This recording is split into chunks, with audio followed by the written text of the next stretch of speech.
ಇದೊಂದು ಐತಿಹಾಸಿಕ ಸ್ಥಳ. ಅದೇ ರೀತಿ ಬಾದಾಮಿ ಪಟ್ಟದಕಲ್ಲು ಕೂಡ ಐತಿಹಾಸಿಕ ಸ್ಥಳಗಳು. ಸುಮಾರು 5ನೇ ಶತಮಾನದಿಂದ 8ನೇ ಶತಮಾನದವರೆಗೆ ಬಾದಾಮಿ ಚಾಲುಕ್ಯ ಮಹಾರಾಜರು ಆಳಿದಂಥ ಪ್ರದೇಶಗಳನ್ನು ನೋಡ್ತಾ ಇದ್ದಾರೆ. ಬಾದಾಮಿ ಚಾಲುಕ್ಯರು ಐಹೊಳೆಯಲ್ಲಿ ಸುಮಾರು 125 ದೇವಾಲಯ ಕಟ್ಟಿದ್ದಾರೆ. ಯಾಕೆ ಇಷ್ಟು ದೇವಾಲಯ ಕಟ್ಟಿದ್ದಾರೆ ಅಂದರೆ, ಯಾವ ಥರನಾಗಿ ದೇವಾಲಯನ ಕಟ್ಟಬೇಕು ಅನ್ನೋದನ್ನು ಇಡೀ ಭಾರತ ದೇಶದೊಳಗೆ ಮೊದಲು ಐಹೊಳೆಯಲ್ಲಿ ಪ್ರಯೋಗ ಮಾಡಿದ್ದಾರೆ. ಸೆಕೆಂಡ್ ಸ್ಟೇಜ್ ಬಾದಾಮಿ ಬೆಟ್ಟದಲ್ಲಿ ಬೃಹತ್ ಬಂಡೆಗಳ ಒಡಲನ್ನೇ ಬಗೆದು 4 ಅದ್ಭುತ ಗುಹಾಂತರ ದೇವಾಲಯನ ಕೊರೆದು ಥರ್ಡ್ ಸ್ಟೇಜ್ ಪಟ್ಟದಕಲ್ಲಿನೊಳಗೆ ತಮ್ಮ ವಾಸ್ತುಶಿಲ್ಪವನ್ನು ಪರಿಪೂರ್ಣಗೊಳಿಸಿದ್ದಾರೆ. ಆದ್ದರಿಂದ ಐಹೊಳೆಯಲ್ಲಿ 125 ದೇವಾಲಯ ನೋಡ್ಬೋದು ಈಗಲೂ. ಯಾಕೆ ಇಷ್ಟು ದೇವಾಲಯ ಕಟ್ಟುವಂಥ ಒಂದು ಉದ್ದೇಶ ಏನಿತ್ತು ಚಾಲುಕ್ಯರಿಗೆ ಅಂತ ಒಂದು ಪ್ರಶ್ನೆ ಬರುತ್ತೆ. ಇಡೀ ದೇವಾಲಯಕ್ಕೆ ಗರ್ಭಗುಡಿ ಅಂತ ಏನು ಹೇಳ್ತೀವಲ್ಲ, ಅದನ್ನು ಕ್ರಿಯೇಟ್ ಮಾಡಿ ಭಾರತೀಯ ವಾಸ್ತುಶಿಲ್ಪಕ್ಕೆ ತೋರಿಸಿಕೊಟ್ಟವರೇ ಬಾದಾಮಿ ಚಾಲುಕ್ಯರಂತೆ. ಸೊ ಫಸ್ಟ್ ಏನು ಬರ್ತಂದರೆ ದೇವಾಲಯಕ್ಕೆ ಗರ್ಭಗೃಹ ಅಂತ ಬರುತ್ತೆ. ಆ ಗರ್ಭಗೃಹದ ಮುಂದೆ ಸಭಾಮಂಟಪ ಅಂತ ಬರುತ್ತೆ. ಸಭಾಮಂಟಪದ ಮುಂದೆ ಮುಖಮಂಟಪ ಅಂತ ಬರುತ್ತೆ. ಮುಖಮಂಟಪದ ಮುಂದೆ ಅರ್ಧ ಮಂಟಪ ಅಂತ ಬರುತ್ತೆ. ಆನಂತರ ಪ್ರದಕ್ಷಿಣಾ ಪಥ ಮತ್ತು ಶಿಖರ, ಇವು ದೇವಾಲಯದ ಭಾಗಗಳು. ಇವುಗಳ ಬಗ್ಗೆ ಮೊದಲು ಪ್ರಯೋಗ ಮಾಡಿದ ಕೀರ್ತಿ ಬಾದಾಮಿ ಚಾಲುಕ್ಯರ ಶಿಲ್ಪಿಗಳ ಸಲ್ಲತ್ತೆ. ಅದು ಎಲ್ಲಂದರೆ ಈ ಐಹೊಳೆಯಲ್ಲಿ. ಅದಕ್ಕೆ ಡಾಕ್ಟರ್ ಶಿವರಾಮ್ ಕಾರಂತ್ ಹೇಳ್ತಾರೆ, ಐಹೊಳೆ ಅಂದರೆ ಭಾರತದ ವಾಸ್ತುಶಿಲ್ಪದ ತೊಟ್ಟಿಲು ಅಂತ ಕರೀತಾರೆ. ಇದನ್ನು ಕ್ರ್ಯಾಡೆಲ್ ಆಫ್ ಹಿಂದೂ ಟೆಂಪಲ್ ಆರ್ಕಿಟೆಕ್ಚರ್ ಅಂತ ಹೇಳ್ತಾರೆ. ಯಾಕಂದರೆ ಪ್ರಾಚೀನ ಕಾಲದೊಳಗೆ ಭಾರತ ದೇಶದೊಳಗೆ 4 ಬೃಹತ್ ಯೂನಿವರ್ಸಿಟಿಗಳಿದ್ದು. ಒಂದು ನಲಂದ, ಇನ್ನೊಂದು ತಕ್ಷಶಿಲಾ ಅಂತೇಳಿ, ಅದಾದ ನಂತರ ಈ ಊರು ಆರ್ಯಪುರಂ ಅಂತೇಳಿ, ಆನಂತರ ಕಾಂಚೀಪುರಂ ಅಂತ ಬರುತ್ತೆ ತಮಿಳುನಾಡೊಳಗೆ. So all 125 temples are built by some architecture students. How to build a temple, how to make the carvings and how to make the ಶಿಖರ, they have experimented here. ನೀವು ಇಂಗ್ಲೀಷ್ನು ಬರ್ತಾ ನಿಮಗೆ ಬರ್ತಲ್ಲ? ಈ ಸ್ಟಾಫ್ನವ್ರು ಮುಂದೆ ಬರ್ರಿ, ದಯಮಾಡಿ ಬರ್ರಿ, ಮುಂದೆ ಬರ್ರಿ, ಕೂತ್ಕೊಳ್ಳಿ, ಅವಶ್ಯವಾಗಿ ಕೂತ್ಕೊಳ್ಳಿ. 1500 ವರ್ಷಗಳ ಹಿಂದೆ ಹೋಗಬೇಕು. ಅಂದರೆ 5ನೇ ಶತಮಾನಕ್ಕಿಂತ ಮುಂಚೆ, ಅಂದರೆ ಹಿಂದೆ. ಅವಾಗ ಇಲ್ಲಿ ಯಾರು ಆಳ್ತಿದ್ರು ಅಂದರೆ ಜಯಸಿಂಹ ಮತ್ತು ರಣರಾಗ ಅಂತ ಬರ್ತಾರೆ. They are founder of the Chalukya dynasty. ಮುಂದೆ 1ನೇ ಪುಲಕೇಶ 543 ಏನು ಮಾಡ್ತಾನಂದ್ರೆ, ಈ ಐಹೊಳೆಯ ರಾಜಧಾನಿಯನ್ನೇ ಈ ಬಾದಾಮಿಗೆ ಶಿಫ್ಟ್ ಮಾಡಿಬಿಡ್ತಾನೆ. 35 ಕಿಲೋಮೀಟರ್ ದೂರದಲ್ಲಿದೆ. ಅವಾಗ ಅಲ್ಲಿ ಒಂದು ಬೃಹತ್ ಕೋಟೆ ಕಟ್ಟಿ ಅಲ್ಲಿಂದ ಆಳ್ಕೆ ಮಾಡ್ತಾನೆ. ಸೊ ಈ ಐಹೊಳೆ ಅಂದರೆ ಬಾದಾಮಿ ಚಾಲುಕ್ಯರ ಪ್ರಾಚೀನ ರಾಜಧಾನಿ ಆಗಿತ್ತು. ಅವಾಗ ಇದನ್ನು ಆರ್ಯಪುರ ಅಂತ ಕರಿತಿದ್ರು. ಬಿಸಿಲಿದೆಲ್ಲ ನಡೀತು, ಅದೇನಾಗಲ್ಲ. ಹಾಂ, ಇನ್ನು ಆ ಕಡೆ ಹೋಗೋಣ. ಹಾಂ, ಅದೇ ಬನ್ನಿ. ಆರ್ಯಪುರಂ ಅಂತೇಳಿ ಸಂಸ್ಕೃತ ಶಬ್ದ ಇದು. ಆರ್ಯರು ಅಂದರೆ ಪಂಡಿತರು, ಪುರ ಅಂದರೆ ಪಟ್ಟಣ. 5ನೇ ಶತಮಾನದಲ್ಲಿ ಈ ಐಹೊಳೆ ಹೆಂಗಿತ್ತಂದ್ರೆ ಪಂಡಿತರ ನಗರ ಆಗಿತ್ತಂತೆ. It was city of scholars ಅಂತಾರೆ. Not a city of scholars, it was the famous commercial centre in South India. ಕೆಲವೊಂದು ಸಂಸ್ಕೃತ ವಿದ್ಯಾಪೀಠ ಆಲ್ಸೋ ಇನ್ ಐಹೊಳೆ. ಸೊ ಅದಕ್ಕೆ ಈಗಲೂ ಇದನ್ನು ಆರ್ಯಪುರ ಅಂತಲೇ ನಾವು ಇತಿಹಾಸದಲ್ಲಿ ಓದ್ತೀವಿ. ಅಂದರೆ 5ನೇ ಶತಮಾನಕ್ಕಿಂತ ಮುಂಚೆ. ಇವಾಗ ಈ ಊರನ್ನು ಏನಂತ ಕರಿತೀವಿ ನಾವು? ಐಹೊಳೆ ಅಂತ ಯಾಕೆ ಕರಿತೀವಿ ಅನ್ನೋದ ಒಂದು ಸಮಗ್ರವಾದ ಚರಿತ್ರೆ ಇದೆ ಈ ಊರಿನ ಹಿಂದೆ.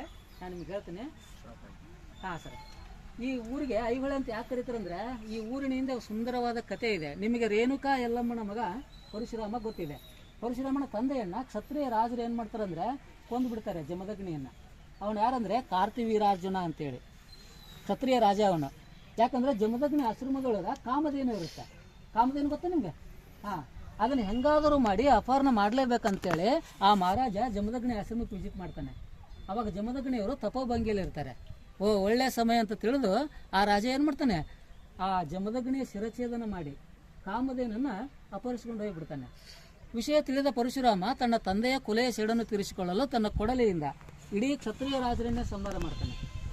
ಮುಂದೆ ತನ್ನ ರಕ್ತವಂತ ಕೊಡಲಿ ತೆಗೆದುಕೊಂಡು ಏನು ಮಾಡ್ತಾನೆ, ಪೂರಾ ಭೂಮಂಡಲವನ್ನೇ ಪ್ರದಕ್ಷಿಣೆ ಆಗ್ತಾನೆ ಪರಶುರಾಮ. ಯಾಕಂದರೆ ಪಾಪ ವಿಮೋಚನೆ ಮಾಡ್ಕೋಬೇಕಾಗಿದೆ. ಆವಾಗ ಆ ಪರಶುರಾಮ ಇದೇ ನದಿಗೆ ಬರ್ತಾನೆ, ಮಲಪ್ರಭಾ ನದಿಗೆ. ನಾನು ನಿಮಗೆ, ನೀವು ಪಟ್ಟದಕಲ್ಲು ಹೋಗ್ತಿರಲ್ಲ, ಅವಾಗ ಅದು ಸಿಗುತ್ತೆ, ನಿಮ್ಗೆ ನೋಡ್ಬೋದು ನೀವು ಅದನ್ನು. ಆ ನದಿ ಸೌದತ್ತಿ ಯಲ್ಲಮ್ಮ ಅಂತ ಗೊತ್ತಿರ್ಬೋದು ನಿಮಗೆ. ಬೆಳಗಾವಿ ಜಿಲ್ಲೆಯಿಂದ ಬೆಳಗಾವಿಯಲ್ಲಿ ಹುಟ್ಟುತ್ತದೆ. ಮುಂದೆ ಪಟ್ಟದಕಲ್ಲು, ಮುಂದೆ ಐಹೊಳೆ ಕೂಡೂರು ಸಂಗಮದೊಳಗೆ ಕೃಷ್ಣಾ ನದಿಯಲ್ಲಿ ಸಂಗಮವತ್ತ ಒಂದು ಪವಿತ್ರ ನದಿ ಅದು.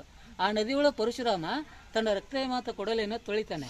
ಮುಂದೆ ಸ್ನಾನ ಮಾಡಿಕೊಂಡು ಪಾಪ ವಿಮೋಚನೆ ಮಾಡ್ಕೋತಾನೆ.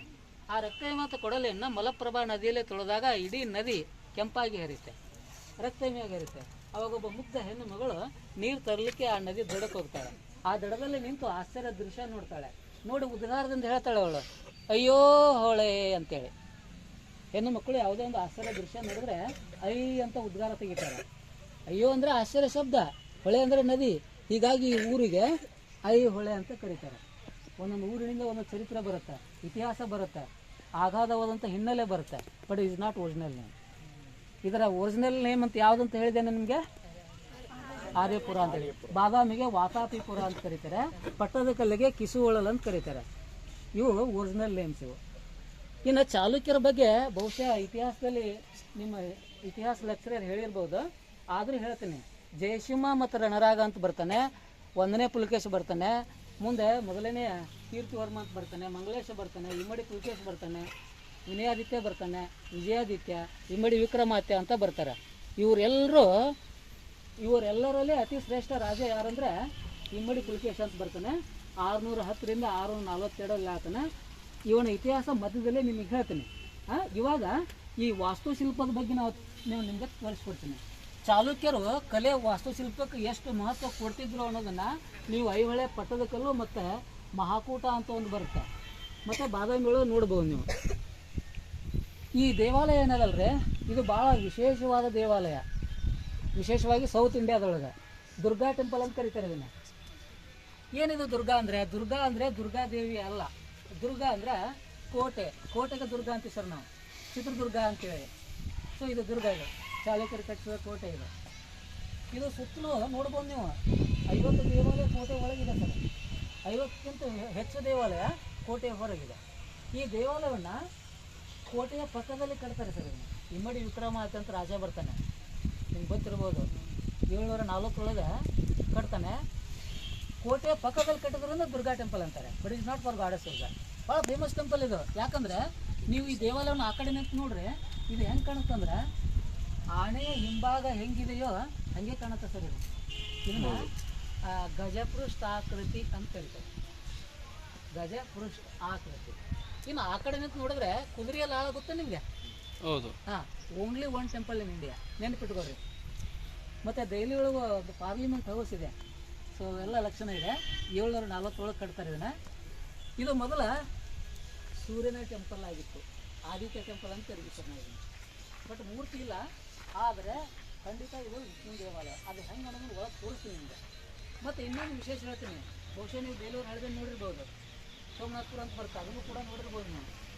ಆ ದೇವಾಲಯಗಳಿಗೂ ಬಾದಾಮಿ ಚಾಲುಕ್ಯರ ದೇವಾಲಯಕ್ಕೂ ಕೈನಾಡ್ ಹೋಲಿಸ್ತಾರೆ. ಬೇಲೂರು ಹಳಗೇಡು ದೇವಾಲಯಗಳ ಜಗತ್ ಪ್ರಸಿದ್ಧ ಆಗಲಿಕ್ಕೆ ಅಲ್ಲಿ ಒಳ್ಳೆ ಕಾರಣ. ಮತ್ತು 11ನೇ ಶತಮಾನ ಸರ್ ಅವರು ಈ ಚಾಲುಕ್ಯರ ದೇವಾಲಯ ಏನಿದೆ ಅಲ್ರಿ, ಇವು ಮರಳು ಮಿಶ್ರಿತ ಕಲ್ಲು ಅಂತ ಇಂಗ್ಲೀಷ್ ಟ್ರಾನ್ಸ್ಫಾರ್ಮ್ ಅಂತ. ಇದು ಏನಾಯ್ತು ಅಂದ್ರೆ ಪದರು ಬಿಚ್ಚಿಬಿಡುತ್ತೆ. ಇದು ಕ್ರಮೇಣ ಲೋಕಲ್ ಸ್ಟೋನ್ ಇದು. ಬರ್ತೀರ ಒಳಗಡೆ ಎಲ್ಲರೂ ಚಪ್ಪಲ್ ಹಾಕೊಂಬರ್ರಿ. ನಾನು ಎಲ್ಲಿ ಹೇಳ್ತೀನಿ, ನಮ್ಮಲ್ಲೇ ಇರೋದು ಮೈಸೂರಿಂದ, ಇದು ಬಣ್ಣೂರಿಂದ ಆಚೆ.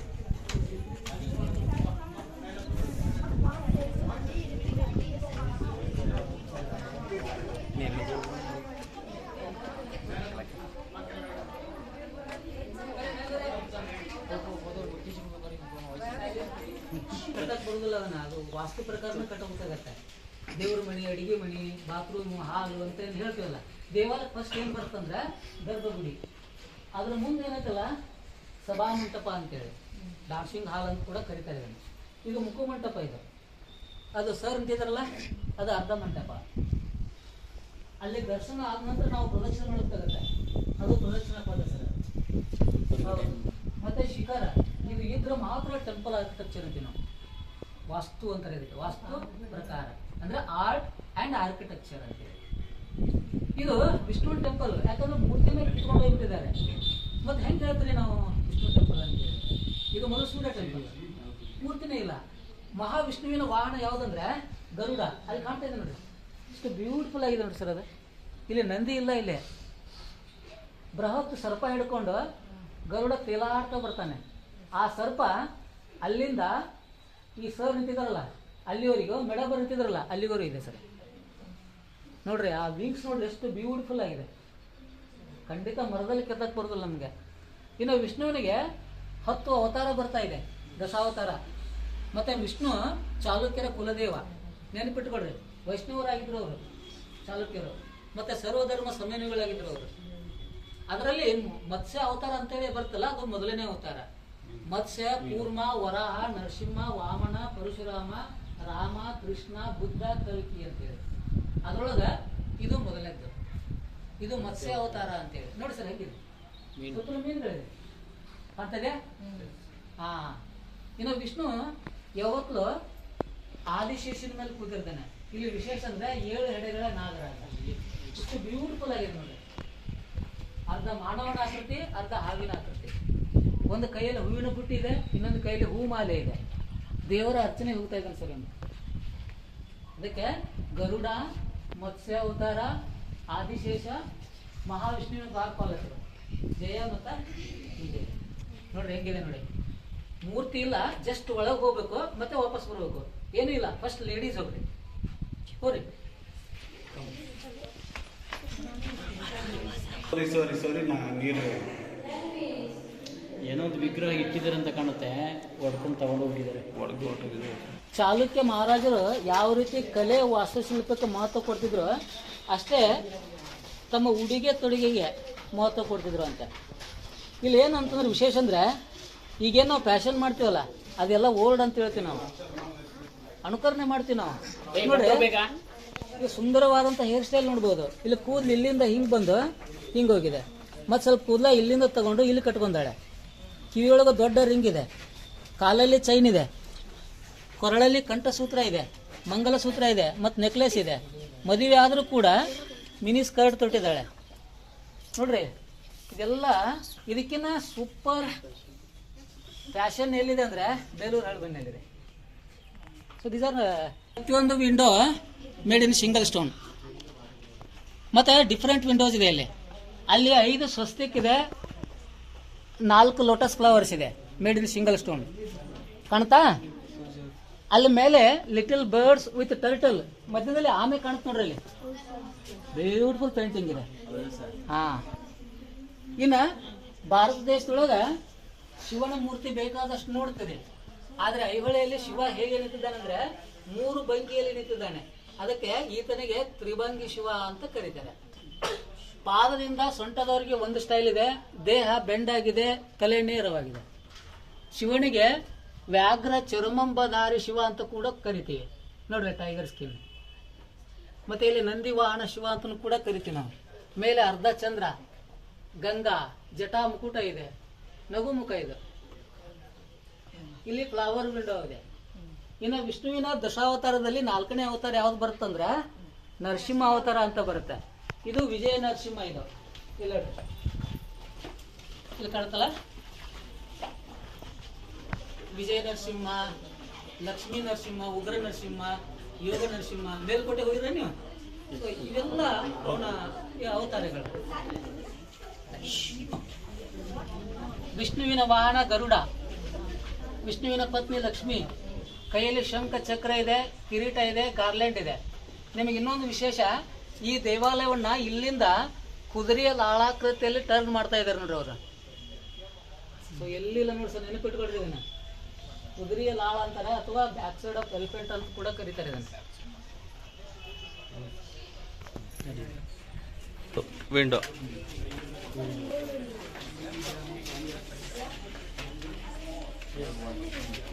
ಆಂಜನೇಯ ಅಲ್ಲ, ಇದು ಮಹಾವಿಷ್ಣುವಿನ ದಶಾವತಾರದಲ್ಲಿ 3ನೇ ಅವತಾರ. ಇದು ಯಾವ್ದಂದ್ರೆ ವರ ಅವತಾರ. ಪುಟ ಮಾತಾಡಬಾರ್ದು, ಡೋಂಟ್ ಟಾಕ್. ವಿಷ್ಣು ಯಾಕೆ ಹಂದಿ ಅವತಾರ ಹೇಳ್ತಾನೆ? ವಿಷ್ಣುವಿನಿಗೆ 2 ಪತ್ನಿಯರು. ಮೊದಲನೇವಳು ಲಕ್ಷ್ಮಿ, ಎರಡನೇವಳು ಭೂದೇವಿ ಅಂತೇಳಿ. ಇವಳು ಲಕ್ಷ್ಮಿ ಅಲ್ಲ, ಇವಳು ಭೂದೇವಿ ಅಂದ್ರೆ 2ನೇ ಹೆಂಡತಿ. ಇವಳನ್ನ ಹಿರೇನಾಕ್ಷ ಅಂತ ಒಬ್ಬ ರಾಕ್ಷಸ ಅಪಹರಣ ಮಾಡ್ತಾನೆ.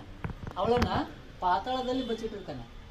ಹಿರೇನಾಕ್ಷ ಅಂದ್ರೆ ಹಿರಣ್ಯಕಶಿಪುನ ಸಹೋದರ. ವಿಷ್ಣು ಹಂದಿ ವೇಷ ತಾಳ್ತಾನೆ, ಯಾಕಂದ್ರೆ ಕೋರೆ ಇರುತ್ತೆ ಸರ್, ವೈಲ್ಡ್ ಬೋರ್ ಅಂತಾರೆ ಇಂಗ್ಲಿಷ್ನೊಳಗೆ. ಇಲ್ಲಿ ಕೋರೆ ನೋಡ್ರಿ. ಹಾ, ಮುಂದೆ ವಿಷ್ಣು ಪೂರಾ ಪಾತಾಳಕ್ಕೆ ಹೋಗ್ತಾನೆ. ಆ ಪಾತಾಳದಲ್ಲೇ ಆ ರಾಕ್ಷಸನ ಸಂಹಾರ ಮಾಡ್ತಾನೆ. ಭೂದೇವಿಯನ್ನು ಮಾತ್ರ ಪಾತಾಳದಿಂದ ಮೇಲ್ ತಗೊಂಡ್ಬಿಡ್ತಾನೆ. ಮುಂದೆ ಸಮುದ್ರದಲ್ಲಿ ಆ ನಾಗರಾಜ ಮತ್ತು ನಾಗಿನಿ ಇಬ್ರು ಆ ಮಹಾವಿಷ್ಣುವಿಗೆ ಹೆಲ್ಪ್ ಮಾಡ್ತಾರೆ ಮೇಲ್ ಬರ್ಲಿಕ್ಕೆ. ಅದಕ್ಕೆ ಇದು 3ನೇ ಅವತಾರ. ನೆನಪಿಟ್ಕೊಳ್ರಿ ಎಲ್ಲರೂ. ಬಾದಾಮಿ ಚಾಲುಕ್ಯರ ರಾಜ ಮುದ್ರೆ ಯಾವ್ದಂತ ಕೇಳಿದ್ರೆ ಖಂಡಿತ ವರಾಹ ಅಂತೇಳಿ. ದೇವಿ ಅಂತ ಕರಿತೀವಿ. ಕೋಲ್ಕತ್ತಾದೊಳಗ ದುರ್ಗಾ ಮಾತಾ ಅಂತ ಕರಿತೀವಿ. ಮಹಾರಾಷ್ಟ್ರದೊಳಗ ತುಳಜಾ ಭವಾನಿ ಅಂತೇಳಿ. Tulja Bhavani is the family goddess of Chhatrapati Shivaji Maharaj. ನೋಡ್ರಿ ಹೆಂಗಿದೆ.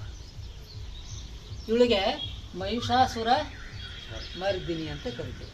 ಮಹಿಷ ಅಂದ್ರೆ ಇವನೊಬ್ಬ ಕೋಣದ ರೂಪದ ರಾಕ್ಷಸ. ಘೋರವಾದ ತಪಸ್ ಮಾಡ್ತಾನೆ, ಶಿವನಿಂದ ವರ ಕೇಳ್ತಾನೆ. ಏನಂತ ವರ ಕೇಳ್ತಾನೆ ಅವನು? ತನಗೆ ಯಾರಿಂದಲೂ ಮರಣನೇ ಬರಬಾರ್ದು. ಪರಮೇಶ್ವರ ಹೇಳ್ತಾನೆ, ಹಾಗಾಗೋದಲ್ಲಪ್ಪ, ಪ್ರಪಂಚದಲ್ಲಿ ಹುಟ್ಟಿದವರು ಒಂದಿನ ಸಾಯ್ಬೇಕು. ಹಾಗಾದ್ರೆ ಸ್ತ್ರೀಯಿಂದ ಮಾತ್ರ ಮರಣ ಸಂಭವಿಸುವ ವರ ಕೊಡು. ಕೇಳಿಸುತ್ತನ್ರಿ? ಕೇಳಿಸುತ್ತಾ? ಹಾ, ಸ್ತ್ರೀಯಿಂದ ಮಾತ್ರ ಮರಣ ಸಂಭವಿಸುವ ವರ ಕೊಡು ಅಂತ ಕೇಳ್ತಾನೆ. ಶಿವ ತಥಾಸ್ತು ಅಂತಾನೆ. ಅವಳು ಏನು ಮಾಡ್ತಾಳೆ ನನ್ನ ಅಂತೇಳಿ. ಮುಂದೆ ಆ ವರ ತೆಗೆದುಕೊಂಡು ಚಾಮುಂಡಿ ಬೆಟ್ಟ ಹೋಗಿರ ನೀವು? ಭಾಳ ಕಿರುಕುಳ ಕೊಡ್ತಾನೆ ಅವನಲ್ಲಿ. ಮೈಸೂರು ಅಂತ ಕರಿತೀವಲ್ಲ, ಆ ಮೈಸೂರಿಗೆ ಈ ರಾಕ್ಷಸನ ಹೆಸರಿದೆ. ಮಹಿಷಾಪುರ ಅಂತ ಕರಿತಿದ್ರೆ ಅದನ್ನ ಮೊದಲ. ಮುಂದೆ ದೇವಾನು ದೇವತೆಗಳು ಏನು ಮಾಡ್ತಾಳೆ? ಅಲ್ಲಿ ಏನು ಮಾಡ್ತಾನೆ ಅವನು? ಕಿರುಕುಳ ಕೊಡ್ತಾನೆ ಎಲ್ಲರಿಗೂ. ಮುಂದೆ ದೇವಾನು ದೇವತೆಗಳು ಏನು ಮಾಡ್ತಾರೆ ಅಂದರೆ ತಮ್ಮ ತಮ್ಮ ಅಸ್ತ್ರ ಈ ದೇವಿಗೆ ಕೊಡ್ತಾರೆ. ಇಲ್ಲೆಲ್ಲ ಕಟ್ಟಾಗೆ ನೋಡ್ರಿ, ಇಲ್ಲಿಂದ ಸರ್ವ ಅಸ್ತ್ರಗಳಿಂದ ಭೂಷಿತಳಾದ ದೇವಿ ಆದಿಶಕ್ತಿಯಾಗಿ ಈ ರಾಕ್ಷಸನ ಜೊತೆ 9 ದಿನ ನಿರಂತರ ಯುದ್ಧ ಮಾಡ್ತಾಳೆ. ಕೊನೆಗೆ ತ್ರಿಶೂಲ ಉಲ್ಟಾ ಮಾಡ್ತಾಳೆ, ಅವನನ್ನು ಕೊಂದಾಕ್ತಾಳೆ. ಅದಕ್ಕೆ ಇವಳಿಗೆ ಮಹಿಷಾಸುರ ಮರ್ದಿನಿ, ಚಾಮುಂಡಿ ಅಂತ ಕರಿತೀವಿ. ಚಂಡ ಮುಂಡ ಅಂತೇಳಿ ಭಯಾನಕ ರಾಕ್ಷಸ ಸಹೋದರರು, ಅವರನ್ನು ನಿರಂತರವಾಗಿ ಯುದ್ಧ ಮಾಡಿಕೊಳ್ತಾಳೆ. ಅದಕ್ಕೆ ಚಾಮುಂಡಿ ದೇವಿ ಅಂತ ಕರಿತೀವಿ. ಚೆನ್ನಾಗಿದ್ದಾರೆ ಮಕ್ಕಳು, ಥ್ಯಾಂಕ್ಸ್. ಈ ಕಡೆ ವಿಷ್ಣು, ಈ ಕಡೆ ಶಿವ. ವಿಷ್ಣುವಿನ ಕೈಯಲ್ಲಿ ಶಂಖ ಇದೆ, ಇನ್ನೊಂದು ಕೈಯಲ್ಲಿ ಚಕ್ರ ಇದೆ. ಮತ್ತು ವಿಷ್ಣುವಿನಿಗೆ ಗಾರ್ಲೆಂಡ್ ಇದೆ, ಮತ್ತು ಕಿರೀಟ ಇದೆ. ಈ ಭಾಗದೊಳಗೆ ಇಲ್ಲಿ ಲಕ್ಷ್ಮಿ ಇದ್ದಾಳೆ. ಶಿವನಿಗೆ ಕಿರೀಟ ಇಲ್ಲ. ಅಲ್ಲಿ ನೋಡ್ರಿ ಜಟ ಇದೆ ಸರ್, ಇಲ್ಲಿ ಈ ಕಡೆ. ಇಲ್ಲಿ ತ್ರಿಶೂಲ ಹಾವು ಕಟ್ಟಾಗಿದೆ ಈ ಭಾಗದೊಳಗೆ. ಅದಕ್ಕೆ ಹರಿಹರ ಅಂತೇಳಿ. ಇನ್ನು ಎಲ್ಲರೂ ಇಲ್ಲಿ ಬರಬೇಕು. ಕರಳು ತೆಗಿತಾ ಇದ್ದಾನೆ ಸರ್ ಇಲ್ಲಿ. ಆ ಕಡೆ ಪಾರ್ವತಿ ಮತ್ತು ಶಿವ ಇಬ್ಬರು ಇದ್ದಾರೆ ಸರ್ ಇಲ್ಲಿ. ಅರ್ಧನಾರೀಶ್ವರ ಅಂತೇಳಿ ಅಲ್ಲಿ ಕಾಣ್ತಲ್ಲ, ಅದು ಎಲಿಫೆಂಟ್ ಟ್ರಂಕ್ಸ್ ಅವೆಲ್ಲ ಮೇಲ್ಗಡೆ ಇರೋದು. ಎಲ್ಲರೂ ಫಾಲೋ ಮಾಡಬೇಕು. ಪ್ಲೀಸ್ ಫಾಲೋ ಮೀ, ವೆರಿ ಮಾಡಿ.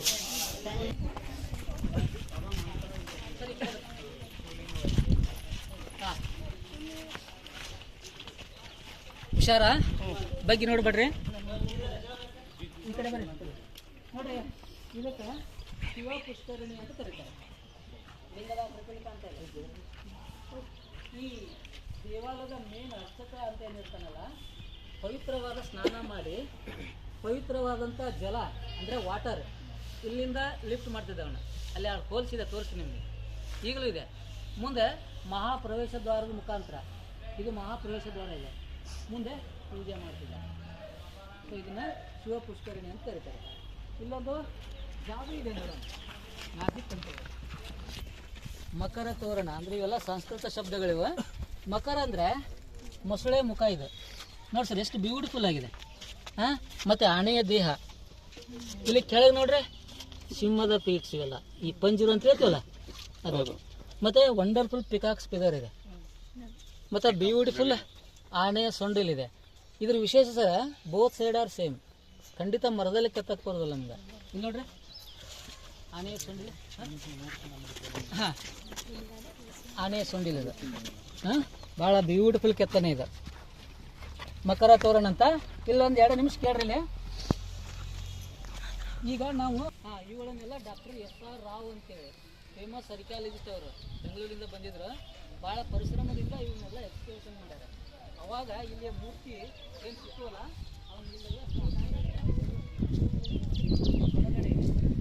ನಿಮಗೊಂದು ವಿಷಯ ಸೂಚನೆ, ದಯಮಾಡಿ ಎಲ್ಲರೂ ತಿಳ್ಕೊಡ್ರಿ. ಆ 50 ರೂಪಾಯಿ ಹಳೆ ನೋಟ್ನಲ್ಲಿ ಬರುತ್ತೆ ನೋಡ್ರಿ, ಹಂಗೆ. ಇನ್ನು ಅಲ್ಲೊಂದು 3-4 ಟೆಂಪಲ್ಸ್ ಅದಾವೆ, ತೋರಿಸ್ತೀನಿ. ಅದ್ರ ಮೊದಲ ವಿಶೇಷ ಏನಂದ್ರೆ, ಒಂದು ಸೂರ್ಯನಾರಾಯಣ ದೇವಾಲಯ ಬರುತ್ತೆ, ಭಾಳ ಬ್ಯೂಟಿಫುಲ್ ಆಗಿದೆ. ಅದ್ರ ಬಗ್ಗೆ ನಾನು ನಿಮಗೆ ವಿವರಣೆ ಕೊಡ್ತೀನಿ. ಸ್ಟಾಫ್ ಜನ ಬರಬೇಕು, ಆನಂತರ ಲೇಡೀಸ್ ಬರಬೇಕು. ನೀವು ನಂತರ ನಾನು ಕರ್ಕೊಂಡು ಹೋಗ್ತೀನಿ. ಬನ್ನಿ, ಬನ್ನಿ ಬನ್ನಿ ಮಕ್ಕಳೇ ಬರಲಿ ಬಿಡಿ, ಬಂದವ್ರು ಬರ್ಲಿ. ಆದ್ರೆ ಇತಿಹಾಸಕಾರ ಹೇಳ್ತಾರ ಇಡೀ ದೇಶದೊಳಗ ಫೇಮಸ್ ಟೆಂಪಲ್ ಅಂತಿದೆ. ಅಂತದೇನಿದೆ ಅಂತ ಕೇಳ್ಬೋದು. ಭಾರತ ದೇಶದೊಳಗ ಕೇವಲ ಎರಡು ಪ್ರಾಚೀನವಾದಂತ ಜಗತ್ ಪ್ರಸಿದ್ಧ ಸೂರ್ಯನಾರಾಯಣ ಟೆಂಪಲ್ ಇರೋದು. ಒಂದು ಕೋಣಾರ್ಕ್ ಅಂತ ಬರುತ್ತೆ ಊರು ಒರಿಸ್ಸಾದೊಳಗೆ, ಅಲ್ಲಿ ಸೂರ್ಯ ಟೆಂಪಲ್ ಇದೆ. ಇನ್ನೊಂದು ವರ್ಲ್ಡ್ ಫೇಮಸ್ ಸೂರ್ಯ ಟೆಂಪಲ್ ಎಲ್ಲಿದೆ ಅಂದ್ರೆ ಗುಜರಾತ್ ಒಳಗಿದೆ. ಆ ಎರಡೂ ದೇವಾಲಯದಲ್ಲಿ ಸೂರ್ಯ ಭಗವಾನನೇ ಇಲ್ಲ.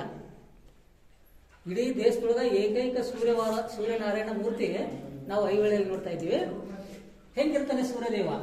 ಎರಡೂ ಕೈಯಲ್ಲಿ ಕಮಲದ ಹೂ ಹಿಡಿದಿರುತ್ತಾನೆ. ಪಾದದ ಕೆಳಗಡೆ 7 ಕುದುರೆಗಳ ರಥ ಇರುತ್ತೆ. ಈ 7 ಕುದುರೆ ಅಂದ್ರೆ Sunday, Monday, Tuesday, Wednesday, Thursday, Friday and Saturday ಅಂತೇಳಿ. ಅಮ್ಮ ಸ್ವಲ್ಪ ಸೈನ್ ಕೊಡಿ.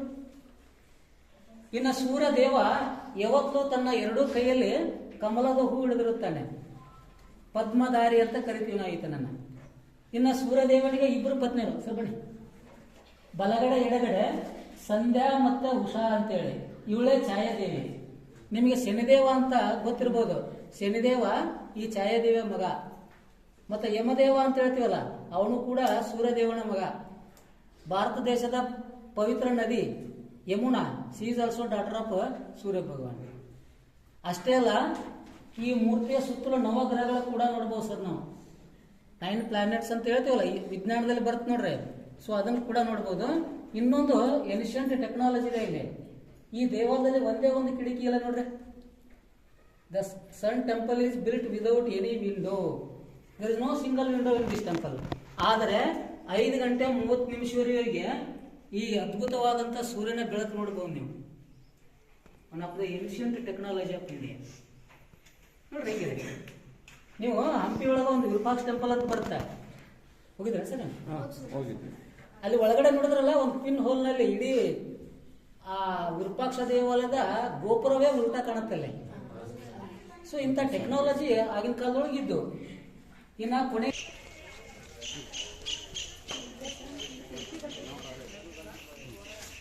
ಚಪ್ಪಲ್ ಬಿಡ್ಬೇಕು.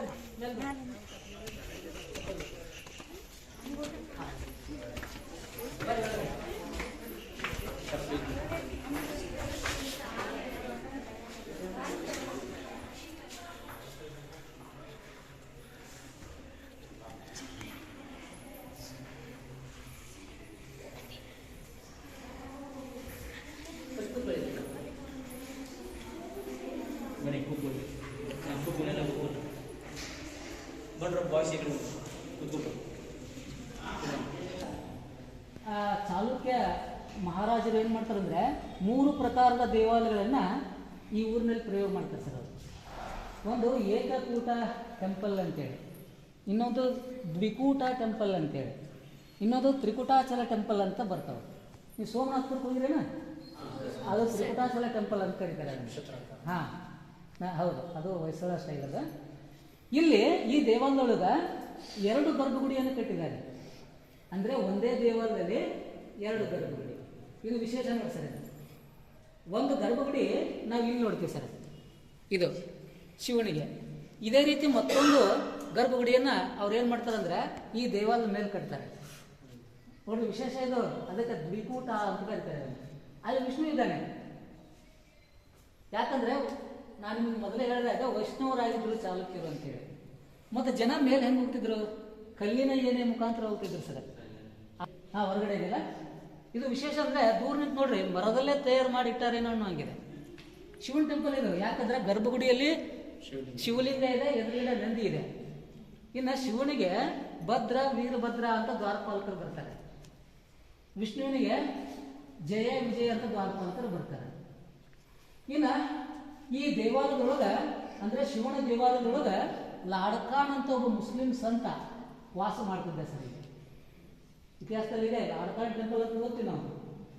ಆದ್ರೆ ಇಡೀ ದಕ್ಷಿಣ ಭಾರತದೊಳಗ ಇದೊಂದು ಪ್ರಾಚೀನ ಟೆಂಪಲ್ ಅಂತೆ. 450 ಒಳಗ ಈ ದೇವಾಲಯ ಕಟ್ಟಿದ್ದಾರೆ sir. The ancient monument of south India ಅಂತ ಹೇಳಿ.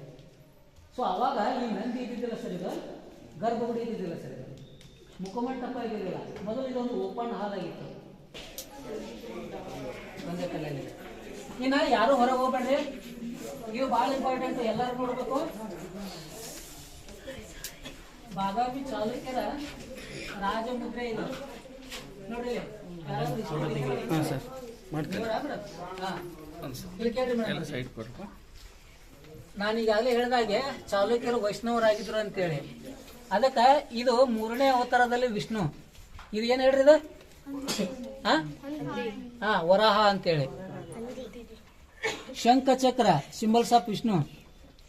This is the 3rd incarnation of Vishnu. So they were Vaishnavas. So they have taken it as their emblem. ಇನ್ನು ಇದು ದರ್ಪಣ ಅಂತ ಬರುತ್ತೆ. ಇದನ್ನು ಮುಂದೆ ವಿಜಯನಗರದವ್ರು ಫಾಲೋ ಮಾಡ್ತಾರೆ. ಇದೊಂದು ವಿಶೇಷ. ಏನೇನು ನೋಡಿದ್ರೆ ಮುಂದೆ ಮೇಲೆ ವಿಷ್ಣು ಇದ್ದಾನೆ, ತೋರಿಸ್ತೇನೆ ನಿಮ್ಗೆ.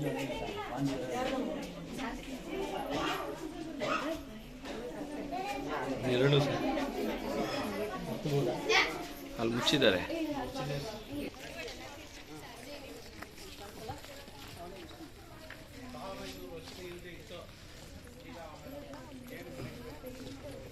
ನೋಡ್ತಾರೆ ವಿಶೇಷ ನೋಡಿ ಸರ್, ಇದು ವಿಷ್ಣು ಇದೆ ನೋಡಿ, ಕಾಣುತ್ತಾ? ಹೌದು. ಈ ದೇವಾಲಯ ಮರದಲ್ಲೇ ತಯಾರು ಮಾಡಿ ಇಟ್ಟಾರೆ ಏನೋ ಅನ್ನೋ ಆಗಿದೆ. ಮಳೆ ನೀರು ಹೊರಗೆ ಹೋಗಲ್ಲ ಸರ್. ಇದು ವುಡನ್ ಆರ್ಕಿಟೆಕ್ಚರ್ ಅಂತ ಕರೀತಾರೆ. ಇಲ್ಲಿ ಶಿವನ ದೇವಾಲಯದೊಳಗೆ ಲಾಡ್ಕಾಣಿದ್ದ. ಇಲ್ಲಿ ಗೌಡ್ರಿದ್ರು, ಗೌಡ್ರ ದೇವಾಲಯ ಅಂತ ಕರೀತಾರೆ. ಅಲ್ಲಿ ಬಡಿಗೇರಿದ್ರು, ಕಾರ್ಪೆಂಟರ್, ಬಡಿಗೇರಿ ಟೆಂಪಲ್ ಅಂತೇಳಿ. ಇದು ಚಕ್ರ ದೇವಾಲಯ ಅಂತೇಳಿ. ಇದ್ರ ವಿಶೇಷ ಏನಂದ್ರೆ ಕಂಪ್ಲೀಟ್ ನಾಗರ ಶೈಲಿಯಲ್ಲಿ ಕಟ್ಟಿದಂಥ ಸುಂದರವಾದ ದೇವಾಲಯ ಇದು. ನಾಗರ ಅಂದರೆ ನಾರ್ತ್ ಇಂಡಿಯಾ ಅಂತ ಕರೀತಾರೆ. ಹಾಂ, ಇದು ಸೌತ್ ಇಂಡಿಯಾದ್ದು ದ್ರವಿಡಿಯನ್ ಸ್ಟೈಲ್, ಕದಮ್ಮ ನಾಗರ ಸ್ಟೈಲ್ ಅಂತ ಬರುತ್ತೆ ಸರ್. ಇನ್ನು ಕೊನೆಯದಾಗಿ ಅಲ್ಲೊಂದು ಮೂರ್ತಿ ಕಾಣುತ್ತೆ ನೋಡ್ರಿ. ಅಲ್ಲ, ಫಸ್ಟ್ ಒನ್ ಆ ಪಿಲ್ಲರ್ನಲ್ಲಿ ಅವರು ಹ್ಯಾಪಿ ಕಪಲ್ಸ್ ಅಂತೇಳಿ they are standing under the mango tree. ಆದರೆ ಆ ಲೇಡಿ ಮುಖ ನೋಡ್ರಿ, ಆ ಹೆಣ್ಣು ಮಗಳ ಮುಖ ಕತ್ತೆ ಮುಖ ಕಾಣ್ತಾ ಇದೆ ನೋಡ್ರಿ. ಆ ಶಿಲ್ಪಿ ಅವಳಿಗೆ ಮಾತ್ರ ಯಾಕೆ ಕತ್ತೆ ಮುಖ ಕೆತ್ತನೆ ಮಾಡ್ಯಾನಂದ್ರೆ, ಇಂಗ್ಲೀಷ್ನೊಳಗೆ ಲವ್ ಈಸ್ ಬ್ಲೈಂಡ್ ಅಂತ ಹೇಳ್ತೀವಿ ನೋಡ್ರಿ. ಯೌವನದಲ್ಲಿ ತನ್ನ ಪ್ರೇಯಸಿ ಕತ್ತೆ ಮುಖದಲ್ಲಿದ್ರು ಅವನು ಬ್ಯೂಟಿಯಾಗಿ ಕಾಣ್ತಿದ್ಲಂತೆ. ಸೊ ಅದಕ್ಕೆ ಕೇತಿದ್ದಾರೆ. ಎಲ್ಲರಿಗೂ ಧನ್ಯವಾದಗಳು. ಲೈನ್ ಮಾಡ್ಕೊಂಡು ಹೋಗ್ರಿ.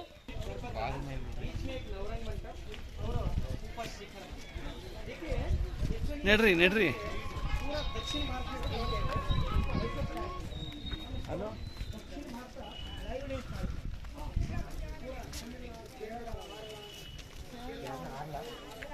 ಸಾರ್ಲ ಇದೆಯಾ?